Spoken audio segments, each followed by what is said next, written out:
வணக்கம் நேர்களே, இன்னைக்கு நாம பார்க்கக்கூடிய சிறப்பு பதிவு செவ்வாயினுடைய பெயர்ச்சி. செவ்வாய் பகவான் வருகின்ற செப்டம்பர் மாதம் 14ஆம் தேதி கன்னி ராசியிலிருந்து துலாம் ராசிக்கு பெயர்ச்சி ஆகிறார். செவ்வாய் காலபுருஷனுக்கு 7ஆம் இடத்துல பெயர்ச்சியாகி வர்றார். களத்திரஸ்தானத்திற்கு பெயர்ச்சியாகி வருகிறார். இதிலிருந்து இந்த செவ்வாயினுடைய பெயர்ச்சியிலிருந்து ஒவ்வொரு ராசி என்பவர்களுக்கும் ஏற்படக்கூடிய மாற்றங்கள், நிறைய பேருக்கு இந்த செவ்வாயினால நிறைய அந்த திருமண அமைப்புகள்ல தடைகளும் ஏற்படும். அந்த தடைகளை நீக்கக்கூடிய ஒரு காரக கிரகமாகவும் இந்த செவ்வாய் தன்னுடைய நிலையை மாற்றி அமைத்து செயல்படுவார். அப்படி இருக்கக்கூடிய இந்த 7ஆம் இடமான அந்த களத்திர காரகத்திலேயே இந்த செவ்வாய் பெயர்ச்சியாகி வர்றதுனால எல்லா ராசி என்பவர்களுக்குமே ஒரு நல்ல ஒரு மாற்றங்களை கொடுக்கக்கூடிய ஒரு நேரமாக தான் இந்த 45 நாட்கள் இருக்க போகுது. 14ஆம் தேதி செப்டம்பர் மாதம் பெயர்ச்சியாகக்கூடிய அந்த செவ்வாய் பகவான் 27ஆம் தேதி அக்டோபர் வரைக்கும் அந்த துலாம் ராசியிலேயே இருப்பார். இந்த 45 நாட்களுக்கு ஒவ்வொரு ராசி என்பவர்களுக்கும், ஏன்னா காலபுருஷனுக்கு 7ஆம் இடத்துல செவ்வாய் பயிற்சியாகி வர்றதுனால அதிகப்படியாக எல்லா ராசி என்பவர்களுமே நல்ல உழைக்கக்கூடிய ஒரு திறன் படைத்தவர்களாக மாறக்கூடிய ஒரு நேரம். அடுத்து பார்த்தீங்கன்னா ஒரு வேகமாக சில உங்களுடைய வேலைகளை முடிவு எடுத்து அதை சாதிக்கக்கூடிய ஒரு அமைப்பாகவும் இந்த 45 நாட்கள் இருக்க போது. இப்போ ஒவ்வொரு ராசி என்பவர்களுக்கும் உண்டான பலன்களை நம்ம விரிவா பார்க்கலாம்.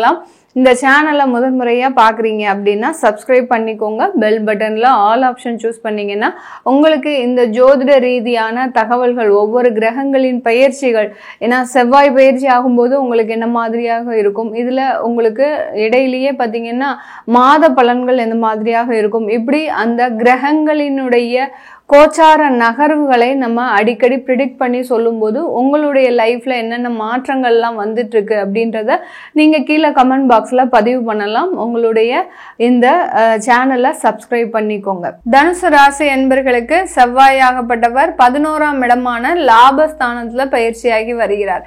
இதனால் வரைக்கும் 10ஆம் இடமான அந்த கர்மஸ்தானத்துல இருந்த அந்த தனுசு ராசி என்பர்களுக்கு இப்போ 11ஆம் இடத்துல லாபஸ்தானத்துல பயிற்சியாகி வருகிறார். இந்த 11ஆம் இடம்ன்றது ஒரு முக்கியமான ஒரு ஸ்தானம்.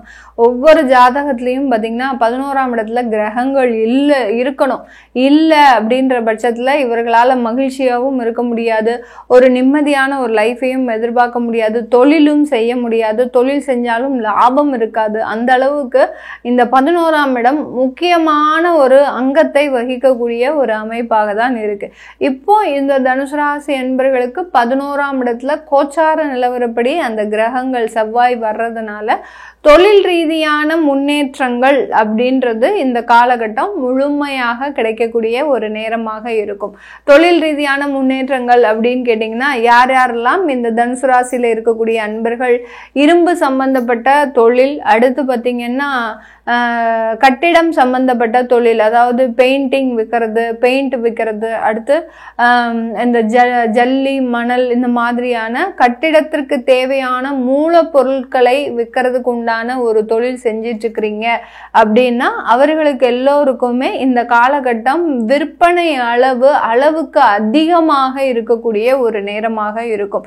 நீங்க எதிர்பார்த்ததை விட இந்த 45 நாட்கள் உங்களுடைய விற்பனை அளவு ரொம்ப சுறுசுறுப்பாக இருக்கும். அதிவிரைவாக உங்களுக்கு இருக்கக்கூடிய கிளையன்ஸ் பாத்தீங்கன்னா புதுசா வரக்கூடிய ஒரு நேரமாக தான் இந்த தனுசு ராசி என்பவர்களுக்கு இருக்க போகுது. கமிஷன் சம்பந்தப்பட்ட தொழில்ல நல்ல ஒரு அமைப்பு இந்த காலகட்டம் கொடுக்கும். நீங்க கமிஷன் தொழில் செய்யறதுக்குள்ள ஏண்டா நம்ம இந்த தொழில் செய்யறோம், ஏன்னா ஒவ்வொருத்தர்கிட்டையும் ஒவ்வொரு மாதிரியா பேசணும். இது இந்த தனுசு ராசி என்பவர்களுக்கு செட்டே ஆகாது. ஏன்னா ராசிக்கு அதிபதி குருன்றது பாத்தீங்கன்னா ரொம்ப நியாயம், நேர்மை, கட்டுப்பாடு, இந்த மாதிரியான அந்த விளம்பரத்துல வர்ற மாதிரி நம்ம சில விஷயங்களை சொல்லிக்கிட்டே இருக்கணும். ஆனால் இந்த தனுசு ராசி என்பவர்களுக்கு இந்த மாதிரியான கமிஷன் தொழில் செட்டே வராது. ஆனால் உங்களுடைய தசாபுத்தியின் பிறந்த கால ஜாதக அமைப்பின் மூலமாக நீங்க இந்த மாதிரியான கமிஷன் தொழிலை எடுத்திருக்கும் போது அதுல நிறைய நஷ்டங்களை நீங்க அனுபவிச்சிருப்பீங்க.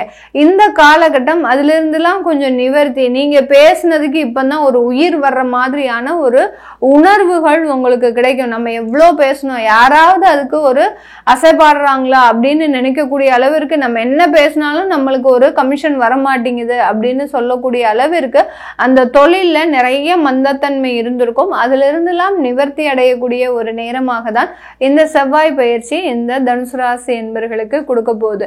இந்த தனுசு ராசி என்பர்களுக்கு செவ்வாய் எந்த காரகத்தை சார்ந்தவர் அப்படின்னு பார்க்கும்போது பூர்வ புண்ணிய ஸ்தானாதிபதி, விரய ஸ்தானாதிபதி.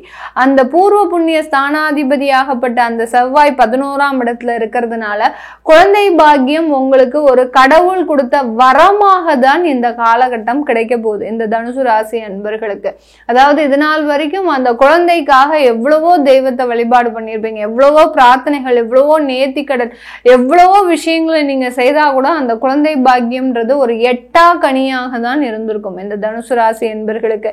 ஏன்னா அந்த தனுசு ராசி என்பர்கள் நீங்க செய்த தவறு, ஏற்கனவே திருமணம் ஆன உடனேயே சில தேவையில்லாத ஒரு அபார்ஷன் பண்றது, அடுத்து பாத்தீங்கன்னா பிளான் பண்றது, இத மாதிரியாகலாம் நீங்க அதை செய்திருப்பீங்க. ஏன்னா அந்த அளவுக்கு உங்களுக்கு குடும்பத்துல நெருக்கடிகள் வந்திருக்கும். அந்த செய்த தவறுக்கு இப்போ கடவுள் உங்களுக்கு கொடுத்த தண்டனை தான் இந்த கடந்த காலத்துல குழந்தை இல்லாத ஒரு பாக்கியத்தை கொடுத்துட்டு இருக்கிறாரு. இப்போ அந்த பாக்கியத்தை முழுமையாக அடையக்கூடிய ஒரு நேரம் தான் இந்த தனுசு ராசி என்பர்களுக்கு.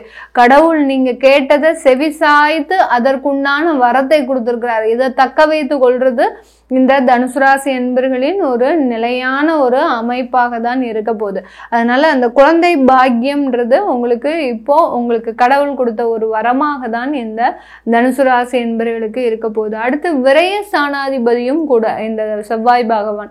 அந்த செவ்வாய் 11ஆம் இடத்துல இருக்கிறதுனால ஏதாவது ஒரு செலவு செய்யறதுனால அதுல ஒரு நன்மைகள் வர்றதுக்கு உண்டான ஒரு அமைப்பு. இப்போ நீங்க ஒரு லேண்டே விற்கிறீங்க, நிறைய சொத்துக்களை எல்லாம் விற்கக்கூடிய ஒரு நேரமாக இருக்கும். யார் யாருக்கெல்லாம் அந்த குழந்தைகளுக்கு உண்டான திருமண வாழ்க்கையை ஏற்படுத்த கொடுக்கணும் அப்படின்ற நேரத்துல ஒரு லேண்ட் விற்கணும், நீங்க ஒரு முனைப்பா கடந்த ஒரு 6 மாதம் செயல்பட்டு இருப்பீங்க. அதுல எல்லாம் ஒரு சின்ன ஒரு மந்தத்தன்மை இருக்கும். என்னடா இது நம்ம லேண்டே விற்க முடியல, நம்மளுடைய ப்ராப்பர்ட்டியும் விற்க முடியல அப்படின்ற நேரத்துல இப்போ இந்த செவ்வாயினுடைய பெயர்ச்சி அந்த ப்ராப்பர்ட்டியை வித்து அதற்குண்டான ஒரு நல்ல லாபத்தை கொடுக்கறதுக்குண்டான ஒரு நேரம். தொழில் ரீதியாக இடமாற்றத்தை நீங்க அமைக்கக்கூடிய ஒரு நேரமாகவும் இருக்கும்.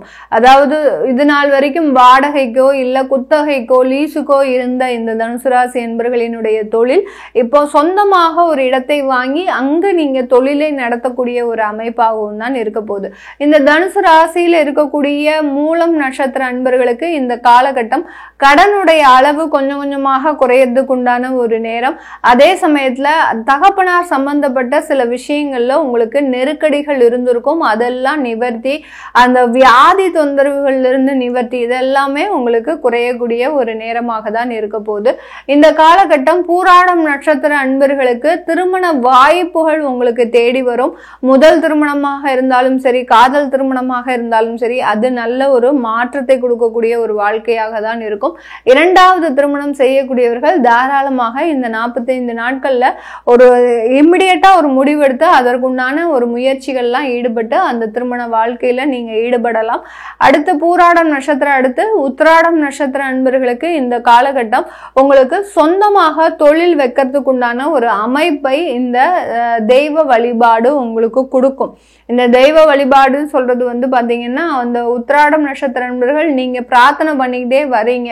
ஏன்னா உங்களுக்கு வேலை செய்யறதுல பெருமளவு திருப்தி இல்லை அப்படின்ற பட்சத்துல ஒரு தொழில் அமைக்கணும் அப்படின்ற ஒரு பிரார்த்தனை இருந்துகிட்டே இருக்கு. அது இந்த காலகட்டத்துல உங்களுக்கு நிறைவேறுவதற்குண்டான ஒரு நேரமாக தான் இந்த உத்திராடம் நட்சத்திர அன்பர்களுக்கு இருக்க போகுது. இது எல்லாமே நம்ம அந்த கோச்சார நிலவரப்படி பலன்களை கணிச்சு சொல்லியிருக்கிறோம். உங்களுடைய சுய ஜாதகத்துல திசாபுத்தி பலன்கள் வேறு அமைப்பை கொடுக்கக்கூடிய ஒரு பலன்களாக இருக்கும்.